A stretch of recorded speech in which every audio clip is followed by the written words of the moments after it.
또한 땅의 소망만이 아니라 영원한 소망을 가지게 하시니 감사합니다. 땅의 위로만이 아니라 영원한 위로를 허락하시니 감사합니다. 아버지 하나님, 허락하신 은혜를 기억하는 시간 되게 하시고 그 은혜를 기뻐하는 생애가 되도록 축복하옵소서. 이 시간 하나님 말씀을 통해서 약속하신 것 다시 마음에 새기고 기억해서 하나님의 은혜 안에 사는 저희들 되기를 원합니다.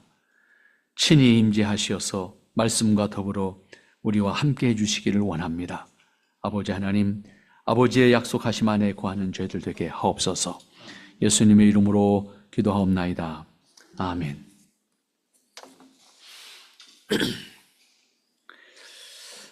오늘 이사야서 61장 말씀을 통해서 25년도 성탄 감사 예배 메시지로 함께 나누기를 원합니다.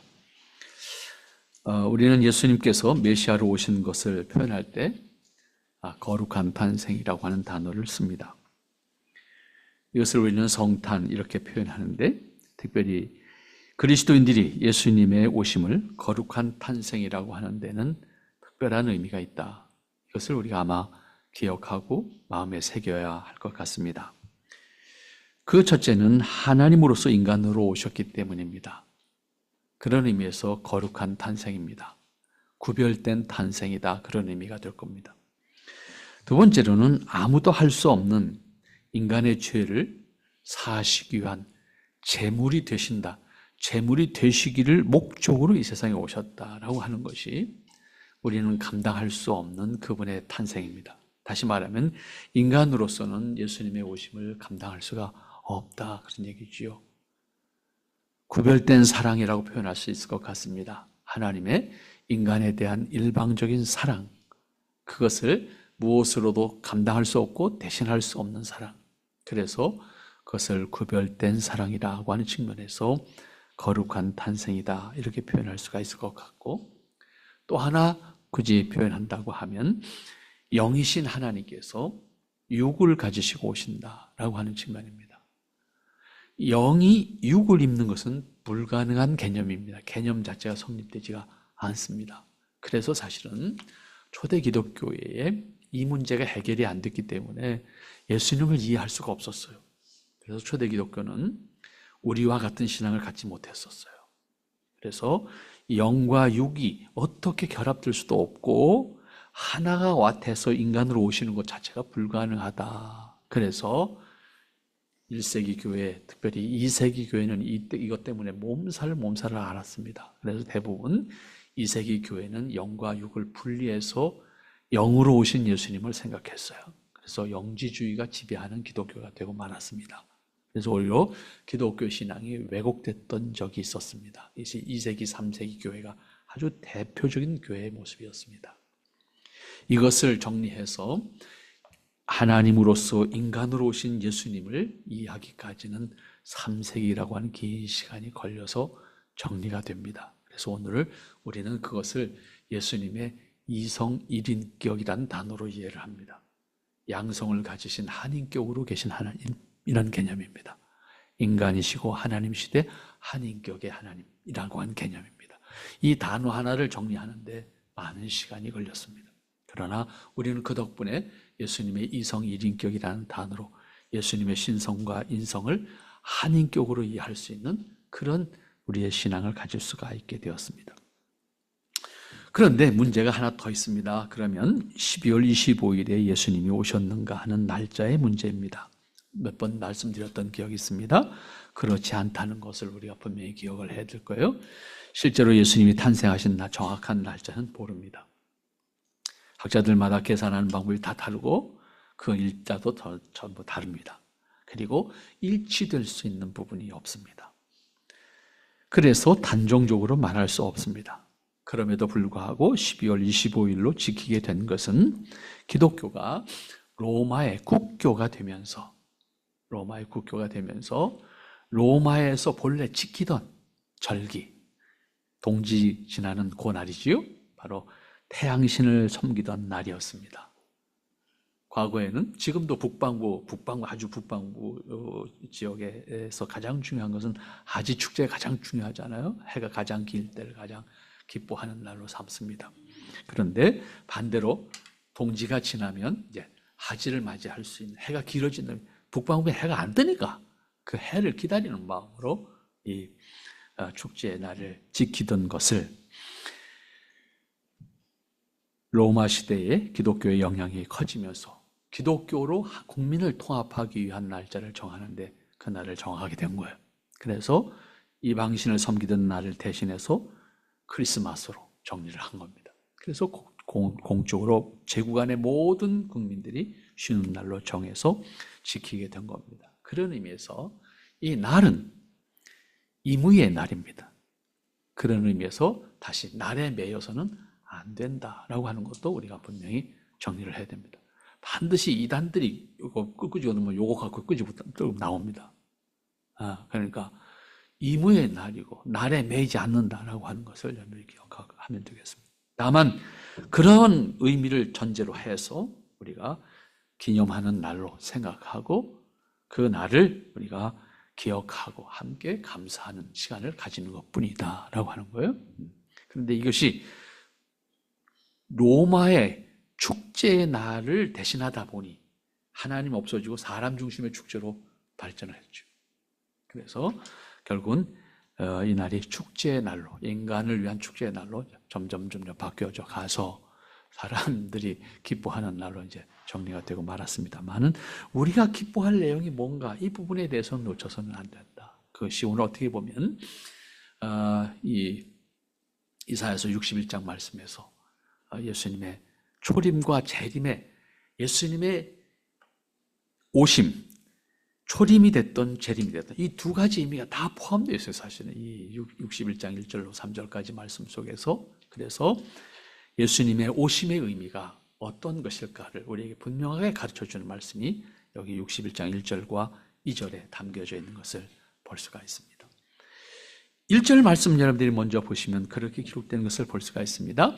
주 여호와의 신이 내게 임하셨으니 이는 여호와께서 내게 기름을 부으사 가난한 자에게 아름다운 소식을 전하게 하려 하심이라.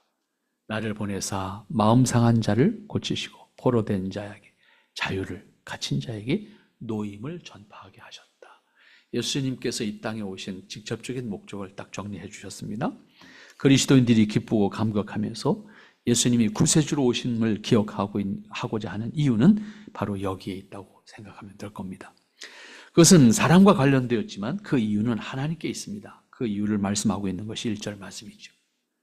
하나님께서 인간을 위해서 라고 하는 거예요. 여기서 분명하게 말씀하고 있는 것은 여호와께서 내게 기름을 부으사 가난한 자에게 아름다운 소식을 전하게 하려 하십니다.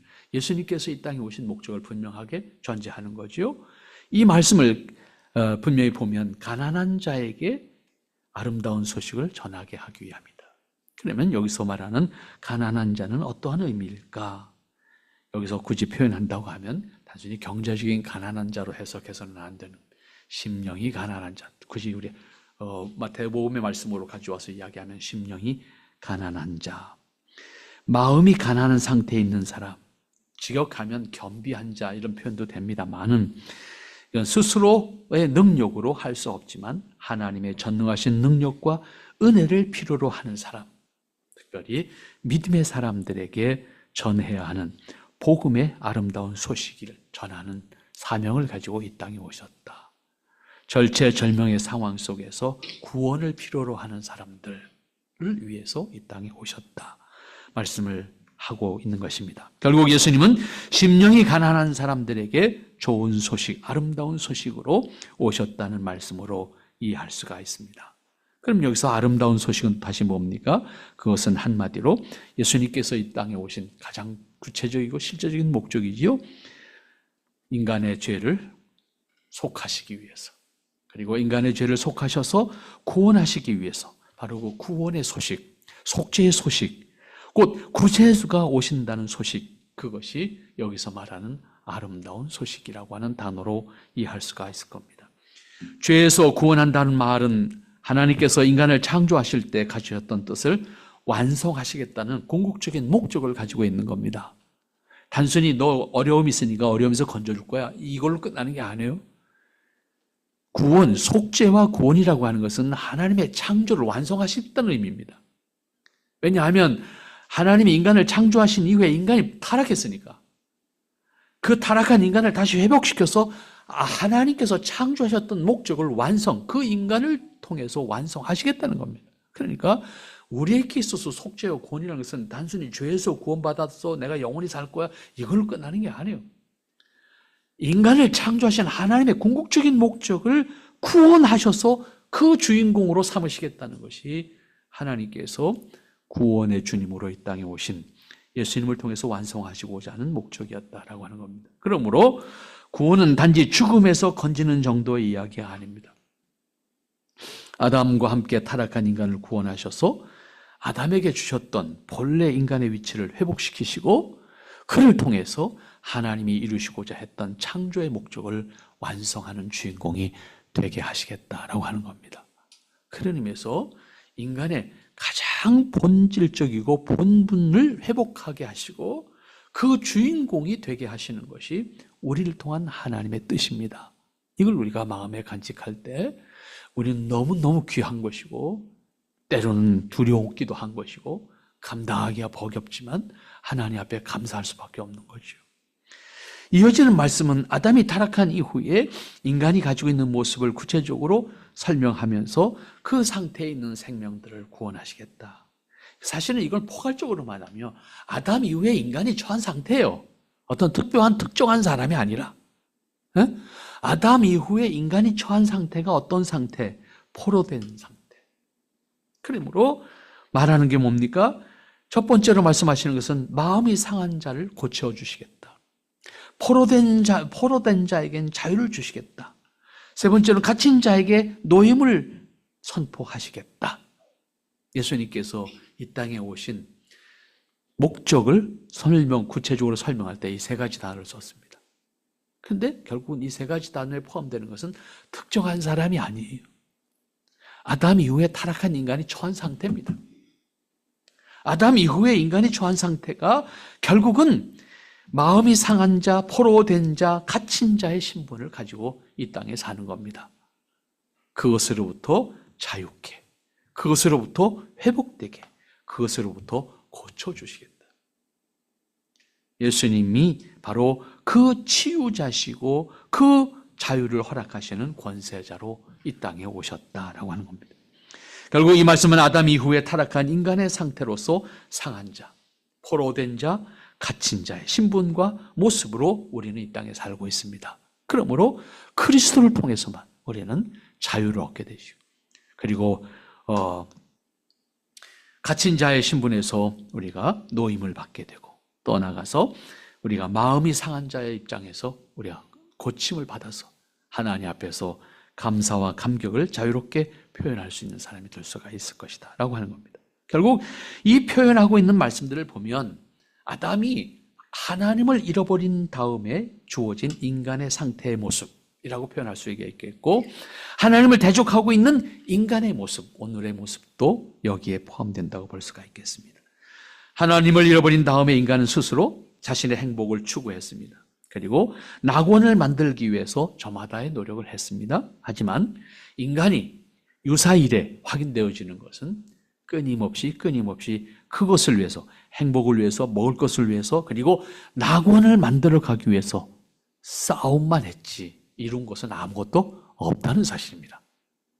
유사일에 기록으로 확인할 수 있는 역사 속에서 인간이 한 것은 싸운 겁니다. 치열하게 싸운 겁니다. 그리고 그 싸움의 과정 속에 수많은 사람들이 희생을 당했을 뿐입니다. 남은 것이 아무것도 없습니다.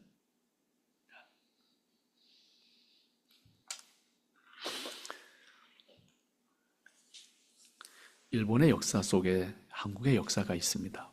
다시 말하면 한반도의 역사가 있습니다. 저는 일본의 고대사를 들여다보면서 일본을 이해할 수 있는 마음이 생겼어요. 그것 때문에 사실은 가끔 일본 사람들도 또 한국 사람들 기회가 있으면 일본의 고대사를 제가 데리고 가서 이야기합니다. 왜 그럴까? 아주 현실적인 이야기 한 가지만 하고 넘어갑시다.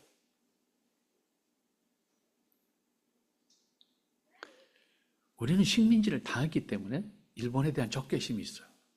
그죠? 그럼 일본 사람들은 왜 우리한테 적개심을 가지고 있어요? 우리 한 번도 해코지 안 했는데. 반대로 한번 생각해 보세요. 왜 그럴까? 그렇지 않아요? 우리는 당했기 때문에 그 마음을 가졌다고 우리 정당화할 수가 있어요. 근데 우리는 가해자가 아닌데 왜 쟤네들은 우리에 대해서 적개심을 가질까? 근데 또 재밌는 거 아세요? 우리는 몽고한테 9번 침략을 당했습니다. 역사적으로. 근데 몽고에 대해서 아무런 감정이 없어 우리가. 생각해 본 적 있어요? 묘한 겁니다 이게. 이걸 고대사로 가서 보면 답이 나와요. 물론 이건 저 개인적인 의견. 그러나 역사는 말해요.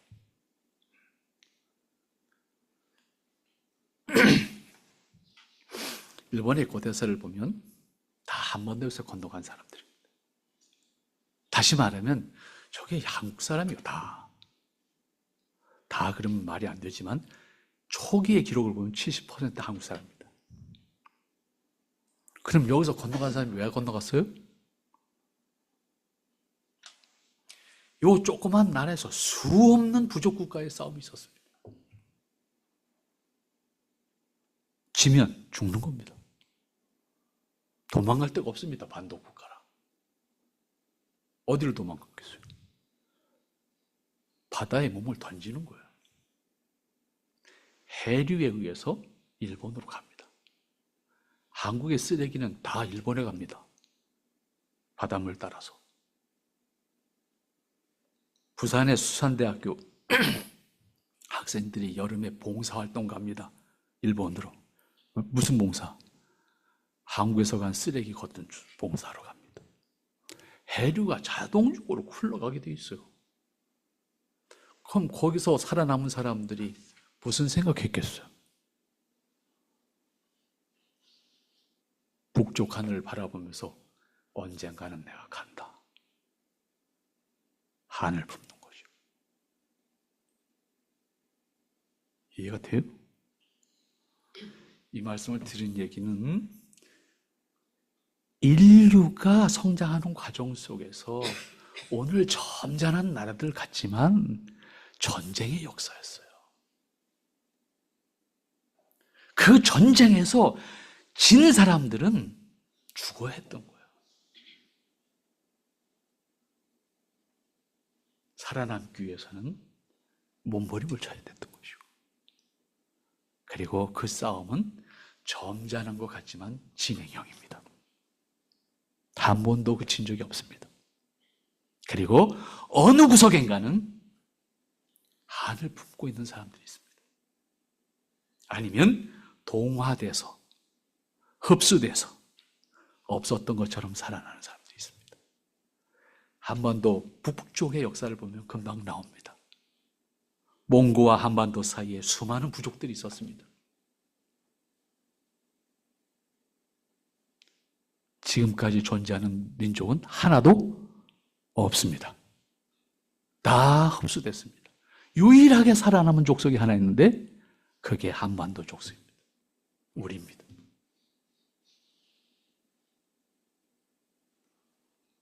잊혀진 마음으로 살기 때문에 그렇지만 돌이켜보면 끊임없는 싸움과 그 싸움의 연장이 계속되고 있는 것이 이 땅의 모습이고 세상의 모습입니다. 결국 하나님을 잃어버린 이후에 인간이 가지고 있는 한계가 무엇인지를 분명하게 우리 스스로가 경험하고 있는 겁니다. 인간은 자유하고 싶고 행복하고 싶고 사람이든지 물질이든지 환경이든지 매이지 않기를 원했습니다. 그러나 그 모든 것으로부터 자유할 수 있는 사람은 아무도 없습니다. 사람은 누구를 막론하고 자신의 한계를 경험하면서 오히려 끊임없이 부정하기를 원합니다. 따라서 하나님의 은혜와 권세를 필요로 함에도 불구하고 하나님을 찾지 못합니다. 자신감이 있을수록 하나님이 필요하지 않다고 생각하게 됩니다. 하나님의 존재를 인정하는 것조차도 거부하게 된 것이 아담 이후의 인간의 모습입니다. 그러나 누구든지 죽음에 이르는 과정에서 자신의 한계는 물론이고 소망이 자신이나 인간에게 없다는 것을 고백하게 됩니다. 적어도 고백하지 못한다고 할지라도 체험하게 됩니다. 그 사실을 서로 인정하면 최소한도 덜 싸울 텐데 이런 생각을 하게 되는 겁니다. 근데 서로 인정하지 않습니다. 왜? 인정하면 죽는다고 생각하는 거예요. 내 자존심이 죽고 내 실제로 내가 거의 졌다고 생각하게 돼요. 인간의 알량한 자존심이 끊임없이 경쟁하게 만듭니다. 그리고 싸워서 이기는 것을 목적으로 살게 만들어줍니다. 2절 말씀 가서 보십시다. 여호와의 은혜의 해와 우리 하나님의 신원의 날을 전파하여 모든 슬픈 자로 위로하되. 이 말씀은 예수님을 이 땅에 보내신 또 하나의 이유를 말씀하고 있습니다. 아이들이 크리스마스를 생각하면 먼저 선물을 떠올립니다. 어른들은 연말연시와 함께 크리스마스 인사를 나누게 됩니다. 실제로 서양 사회에서 크리스마스는 엄청난 축제의 날입니다. 따라서 크리스마스를 계기로 평소에 나누지 못했던 사람들과 인사를 나누고 좋은 추억을 만들기로 합니다. 우리의 설날과 같은 개념으로 지키기 때문에 그렇습니다. 실제로 선물을 나누면서 인사와 복을 기원하기도 합니다. 일시적이긴 하지만 평소에 모든 사람들이 그렇게 서로 돌아보면서 나누고 싶은 기쁨을 공유할 수 있다면 얼마나 좋을까. 그래서 크리스마스를 통해서 때로는 전쟁을 쉬기도 했었습니다. 그렇지만 현실은 결국 도피하고 싶을 만큼 버거운 것이 우리가 살고 있는 현재의 모습입니다. 도처에서 싸움과 전쟁이 있습니다. 개인적이든 국가적이든 그 싸움의 이면에는 분명한 것이 있습니다. 욕심입니다. 그것을 채우기 위해서 엄청나게 억울한 죽음과 희생을 강요합니다. 앞에 말씀드렸던 것처럼 인간이 기록된 역사로 확인할 수 있는 한 인간의 역사는 전쟁의 역사였습니다.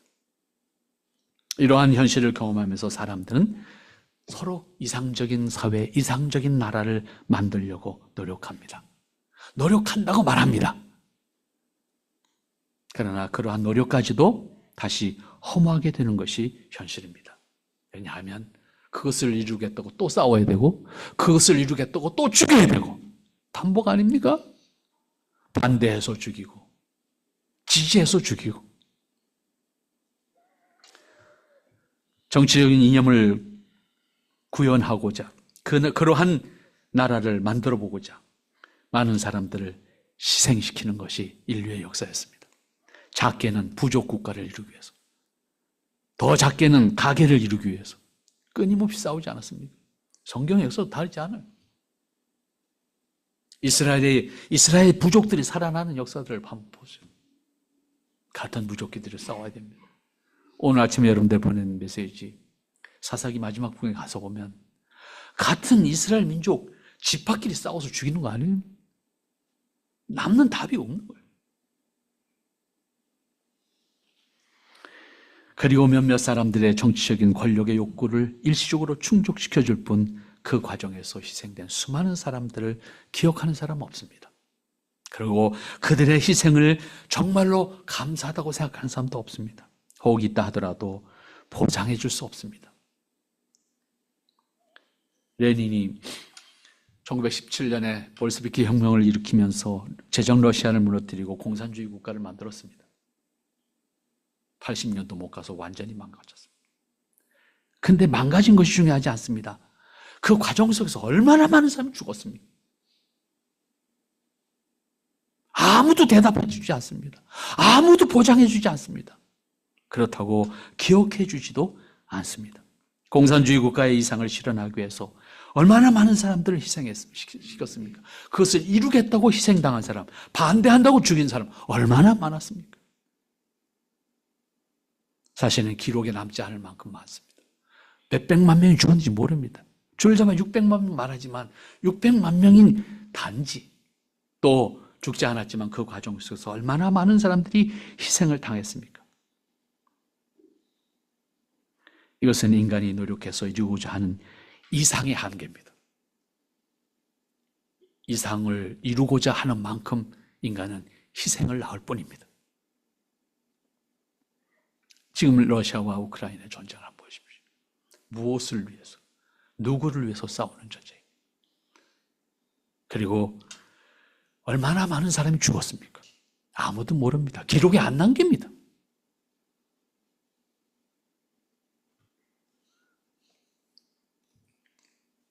우리의 현실을 한번 냉철하게 보면서 메시아로 오신 예수님은 그 목적을 분명히 밝히고 있습니다.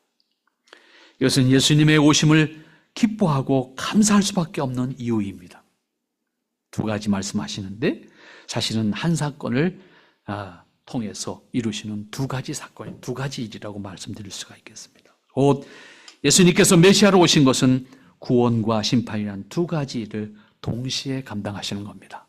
이건 어떻게 보면 예수님의 초림과 재림의 의미이기도 합니다. 예수님의 초림은 구원을 전제하는 것이라면 예수님의 재림은 심판을 전제하는 거예요.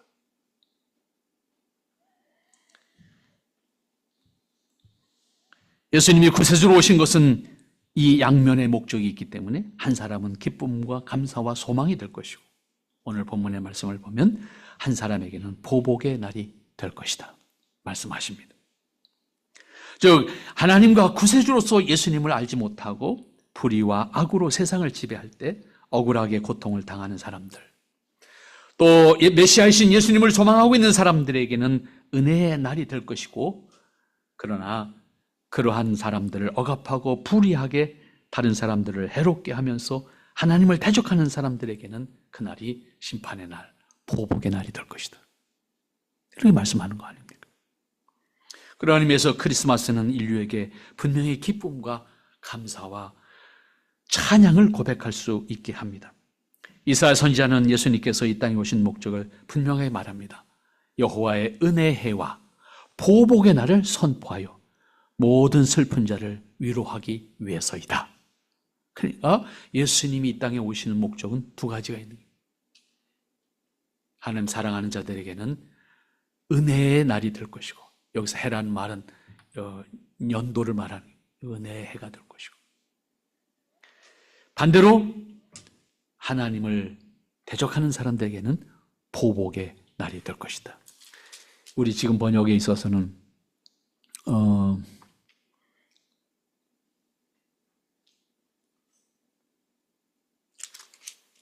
2절 말씀에서 보면 신원의 날을 전파하고 모든 슬픈 자를 위로하되, 이런 표현을 했는데, 이 표현이 사실은 개역 개정판으로 번역되는 과정 속에서는 조금 더 지금 연대에 말씀드린 이런 단어로 번역이 되었습니다. 그래서 우리가 조금 받아들이기가, 이해하기가 쉬운 단어로 됐는데, 너무 어려운 단어로 표현돼서 우리가 얼른 와닿지 않습니다만은 결국은 지금 말씀드린 대로 은혜의 날이 될 것이고 한 사람에게는 보복의 날이 될 것이다. 이렇게 표현한 겁니다. 분명히 크리스마스는 모든 사람들에게 소망과 기쁨을 체험하게 합니다. 그러나 그날을 통해서 하나님의 깊은 뜻을 찾고 그것에 충실할 수 있어야 합니다. 그 다음 3절 말씀을 보십시다. 이 말씀을 통해서 깨닫게 되는 것은 예수님의 거룩한 탄생에 담긴 궁극적인 목적을 알 수가 있습니다. 사람이 가지고 있는 한계, 그것은 그리스도인도 다르지 않습니다. 그리스도인들도 성탄에 담긴 뜻을 언제나 자기 중심으로, 사람 중심으로 생각하게 하시더니, 그러나 그러한 표현이 무심하게 사용되어지기도 합니다. 예를 들어서 우리가 아주 편하게 사용했던 말 있잖아요. 우리가 성탄을 축하합니다, 이런 표현을 합니다. 분명히 좋은 말이지요. 그러나 예수님이 이 땅에 오신 것을 우리가 분명히 확인한다. 제3자가 그리스도인을 향해서 그런 표현은 가능해요. 근데 우리가 예수님을 축하하기는 너무 죄송스러운 거야. 그렇잖아요. 우리가 우리 입으로 예수님 오신 걸 축하드립니다 그러면 한번 생각해 보세요. 얼마나 이게 하나님의 격에 안 맞는 얘기잖아요. 하나님이 인간으로 오셨다는 것 자체가 용납이 안 되는 건데, 하나님 입장에서 생각하면 그걸 축하드린다 그러면 하나님이 축하를 받으셔야 되는지, 이게 문제죠. 그렇지 않아요? 임금님이 평민으로 오셔서 축하드립니다 이 말을 했을 때 임금님이 얼마나 노하시겠냐고. 다만 제3자가 그리스도인을 향해서 너희들 좋겠다 그런 개념이잖아요. 예수님 와서 참 좋겠다 그런 개념으로 쓴다면 혹 표현할 수가 있을지 모르겠어요. 그러나 우리 입으로 예수님 오신 걸 축하드린다 이 말은 합당하지 않지 않나 이런 생각을 해보게 됩니다. 그러한 한 번만 생각해보면 이게 얼마나 자기중심, 내중심, 그냥 좋아 어린아이들이 철없이 좋아하는 개념으로는 이해할 수 있어요. 그렇잖아요?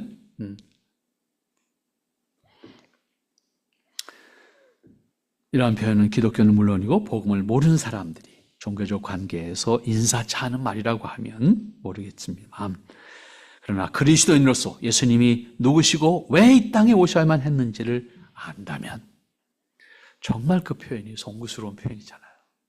죄송한 건데. 결국 예수님은 하나님이십니다. 그분이 인간으로 오셔야만 했던 이유는 인간의 죄를 대신 지시고 희생의 죽음을 당하시기 위해서입니다. 그것이 복음의 핵심입니다. 따라서 복음을 믿는다고 하면 예수님이 인간으로 오신 것을 축하드린다라고 하는 말은 너무나도 뻔뻔한 얘기잖아요. 고민이 되는 얘기죠. 하나님이 인간으로 오신 것도 감당할 수 없는 일인데 오셔서 인간의 죄를 대신 지시고 인간에게 중임을 당하신다고 하는 것을 전제로 이 땅에 오셨음을 우리가 분명히 안다고 하면 우리가 할 수 있는 표현이 뭘까 고민을 한번 해보면 되지 않겠나. 그런 의미에서 인간이 예수님의 거룩한 탄생을 어떻게 받아들여야 하는가라고 하는 생각을 해볼 필요는 있다. 사실은 어떤 말로도 표현하는 것이 한계입니다. 그렇잖아요? 그럼에도 불구하고 우리가 표현해야만 한다면 우리에게 제한된 한계, 표현의 한계, 감사, 그 외에는 다른 말이 할 수가 없는 감사죠.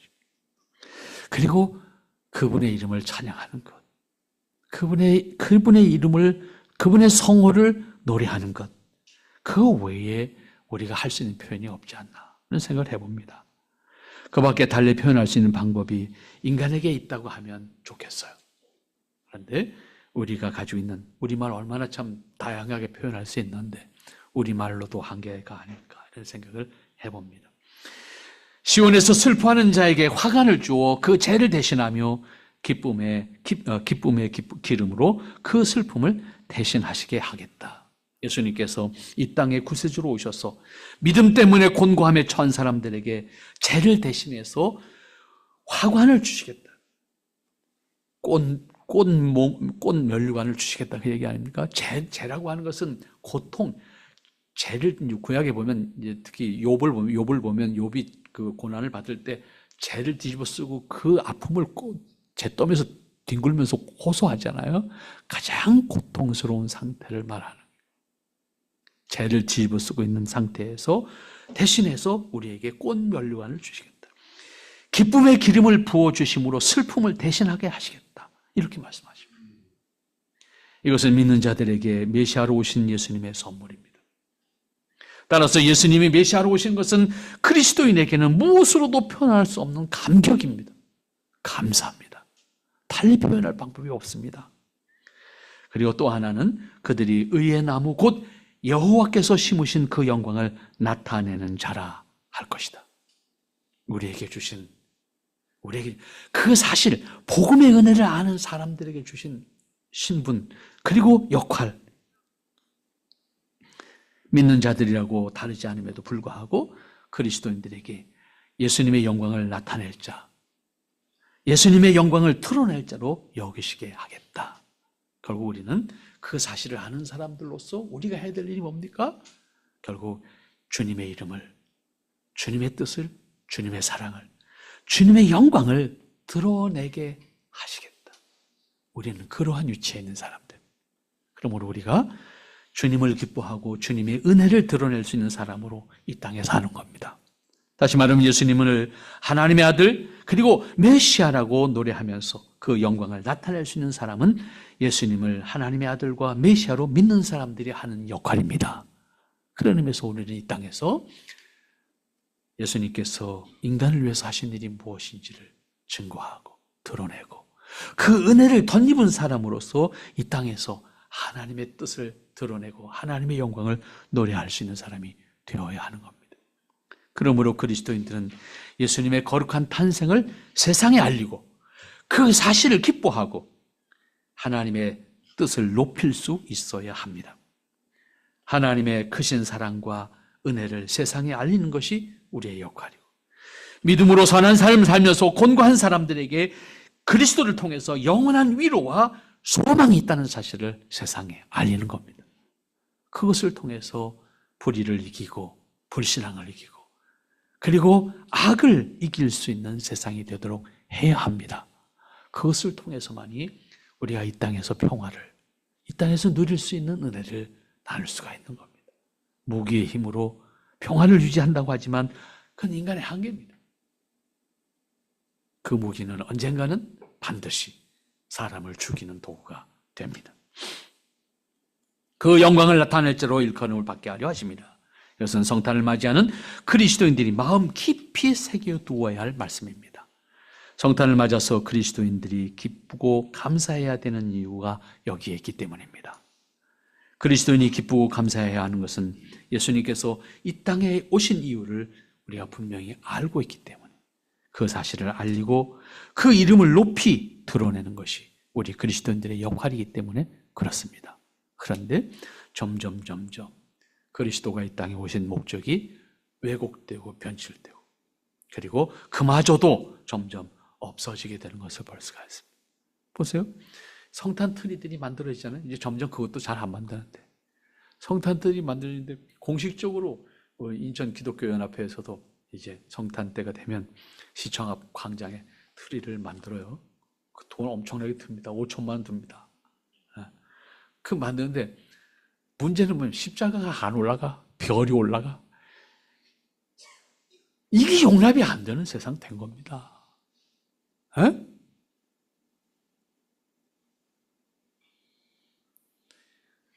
우리는 정말로 어떤 세상에 사는지 우리 정말 정신 차려야 됩니다.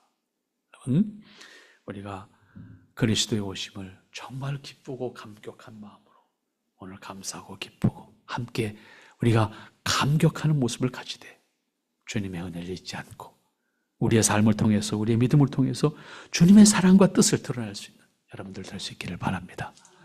주님만이 이 땅의 소망입니다. 세상의 어떤 힘도 소망이 아닙니다. 꼭 기억하고 이 땅에서 승리할 수 있기 바랍니다. 주님 감사합니다. 은혜를 감사합니다. 끊임없이 주님의 사랑과 은혜를 기억할 수 있는 저희들 되게 하시니 감사합니다. 아버지의 뜻을 살고 아버지의 은혜를 드러내고 아버지의 은혜를 함께 기뻐할 수 있는 세상이 속히 오게 하옵소서. 우리의 모습을 지켜주셔서 하나님의 뜻을 살기에 부족함이 없도록 축복하옵소서. 예수님의 이름으로 기도하옵나이다. 아멘.